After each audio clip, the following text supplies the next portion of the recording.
Hi అండి. అందరికీ నమస్కారం. Welcome to my channel. ఈ వీడియోలో పెన్షనర్ల పే పెన్షన్ రివిజన్ మరియు ఇంటీరియం రిలీఫ్ గురించి ప్రభుత్వం అసలు ఏం చెప్పింది? టర్మ్స్ ఆఫ్ రెఫరెన్స్‌లో ఉన్నటువంటి వివాదం గురించిన పూర్తి తాజా సమాచారం గురించి అయితే వీడియోలో తెలుసుకుందాము. వీడియో అయితే ఎక్కడ గాని స్కిప్ చేయకుండా ఎండ్ వరకు చూసేయండి. అప్పుడే ఇన్ఫర్మేషన్ పూర్తిగా అర్థమవుతుంది. అలాగే వీడియో చూస్తున్న ప్రతి ఒక్కరు వీడియోకి లైక్ చేయండి ఫ్రెండ్స్. ఈ వీడియోని తోటి పెన్షనర్ మిత్రులతో అయితే షేర్ చేయండి. కొత్తగా చూస్తున్నవారు ఇంకా ఎవరైనా మన ఛానల్‌ని సబ్స్క్రైబ్ చేసుకున్నట్లయితే వెంటనే మన ఛానల్‌ని సబ్స్క్రైబ్ చేసుకోండి. సో, దీని ద్వారా నేను చేసే లేటెస్ట్ వీడియోస్ అన్నీ మీ వరకు రీచ్ అవుతాయి. ఇక ఆలస్యం చేయకుండా వివరాల్లోకైతే వెళ్ళిపోదాము. ఫ్రెండ్స్, ఇక విషయానికొచ్చినట్లయితే కేంద్ర ప్రభుత్వ ఉద్యోగ సంఘాలు మరియు పెన్షనర్ల అసోసియేషన్లు ఇటీవల 8వ వేతన సంఘం 8th పీఆర్సీ కమిషన్ విధి విధానాలకు సంబంధించి అంటే టర్మ్స్ ఆఫ్ రెఫరెన్స్ విషయంలో తీవ్ర ఆందోళన వ్యక్తం చేస్తున్నాయండి. ముఖ్యంగా ఈ టర్మ్స్ ఆఫ్ రెఫరెన్స్‌లో unfunded cost of the non contributory pension scheme అంటే నిధులు లేని పెన్షన్ పథకాల ఖర్చు అనే పదాన్ని చేర్చడం పైన వారు అభ్యంతరకరం వ్యక్తం చేస్తూ ఉన్నారు. మరి ఈ పదాన్ని వెంటనే తొలగించి దాని స్థానంలో పెన్షన్ రివిజన్ అంటే పెన్షన్ సవరణ అనే పదాన్ని స్పష్టంగా చేర్చాలని వారు గట్టిగా డిమాండ్ చేస్తూ ఉన్నారు. ఎందుకంటే ప్రస్తుత నిబంధనలో పెన్షన్ సవరణ అనే మాటే ఎక్కడా కనిపించడం లేదు. ఇది భవిష్యత్తులో పెన్షనర్లకు తీవ్ర నష్టం కలిగించే ప్రమాదం ఉంది.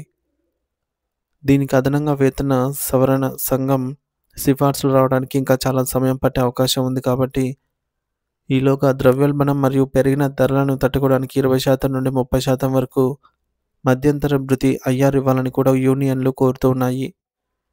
మరి ఈ ఆందోళన నేపథ్యంలో కేంద్ర మంత్రి మరియు పీఎంఓ ఇన్ఛార్జ్ అయినటువంటి జితేంద్ర సింగ్ గారు స్పందిస్తూ ఇందులో భయపడవలసిన పనేమీ లేదు. మొత్తం 69 లక్షల మంది పెన్షన్ సవరణ సో, మొత్తం 69 లక్షల మందికి కూడా పెన్షనర్స్ ఎంతమందైతే ఉన్నారో అందరికీ కూడా పెన్షన్ సవరణ వస్తుంది అని మౌలికంగా హామీ ఇచ్చారు.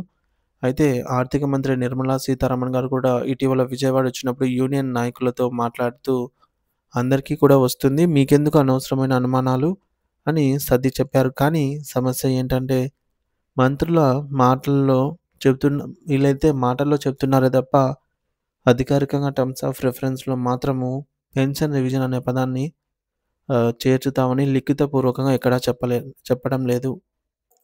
మరి ఈ యొక్క సందిగ్ధతను తొలగించడానికి లోక్‌సభ మరియు రాజ్యసభల్లో పీఎంలైన ఆనంద్ భదౌరియా, అలాగే జవేద్ అలీ ఖాన్ మరియు రామ్‌జీలాల్ సుమన్‌ల గార్ల ఉద్యోగుల పక్షాన ప్రభుత్వాన్ని నిలదీశారు.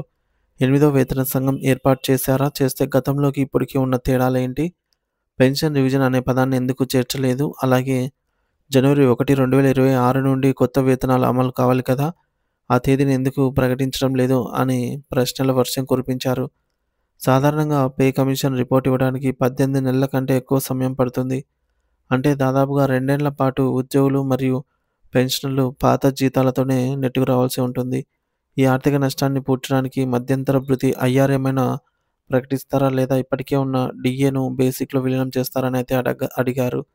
దీనికి కేంద్ర ప్రభుత్వం ఇచ్చిన సమాధానాలు చాలా తెలివిగా మరియు గందరగోళంగా ఉన్నాయి. లోక్సభలో డిసెంబర్ 1న ప్రభుత్వం ఇచ్చినటువంటి లిఖితపూర్వక సమాధానంలో డీఎన్ఎస్ అలవెన్స్ డీఏను బేసిక్‌లో కలిపే ప్రతిపాదన ఏది ప్రభుత్వం దగ్గర లేదు అని స్పష్టం చేసింది. మరి ఇక్కడే ఒక చిన్న మెలిక ఉంది. ఉద్యోగులకు ఇచ్చేదానిని డీఎన్ఎస్ అలవెన్స్ అంటారు. కానీ పెన్షనర్లకు ఇచ్చేదాన్ని డీఎన్ఎస్ రిలీఫ్ డీఆర్ అని అంటారు. 2 ఒకే శాతంలో పెరిగినా కూడా సాంకేతిక పదాలు వేరు. ప్రభుత్వం తన సమాధానంలో కేవలం డీఏ గురించి మాత్రమే చెప్పింది కానీ పెన్షనర్లకు సంబంధించిన డీఆర్ గురించి ప్రస్తావన ఎక్కడా తీసుకురాలేదు. దీన్ని బట్టి పెన్షన్ల విషయంలో విషయం దాటివేసినట్టుగా అనిపిస్తోంది. ఇక రాజ్యసభలో ఇచ్చిన సమాధానం కూడా ఇలాగే ఉంది. మీరు పెన్షన్ రివిజన్ అనే పదాన్ని చేర్చలేదట కదా అని అడిగిన ప్రశ్నకు ప్రభుత్వం 8వ వేతన సంఘం వేతనాలు, అలవెన్స్‌లు మరియు పెన్షన్ మీద సిఫార్సులు ఇస్తుంది అని మాత్రమే చెప్పింది. మరి ఇక్కడ కూడా పెన్షన్ రివిజన్ అనే పదాన్ని వాడలేదు. కేవలం పెన్షన్ అనే పదాన్ని మాత్రమే వాడారు. అంటే దీని అర్థం ఏంటంటే టర్మ్స్ ఆఫ్ రిఫరెన్స్‌లో ఉన్న అన్‌ఫండెడ్ కాస్ట్ అనే అంశం ఆధారంగా పెన్షన్ భారాన్ని ప్రభుత్వంపై ఎలా తగ్గించుకోవాలి అనే కోణంలో కూడా కమిషన్ సిఫార్సులు చేసే ప్రమాదం ఉంది. అంటే పెన్షన్ పెంచకపోగా ఉన్నదానిలో కోతలు లేదా మార్పులు చేసే అధికారం పెన్షనర్ల కమిషన్‌కు ఇచ్చినట్టే అవుతుంది ఇలా ఉంటే.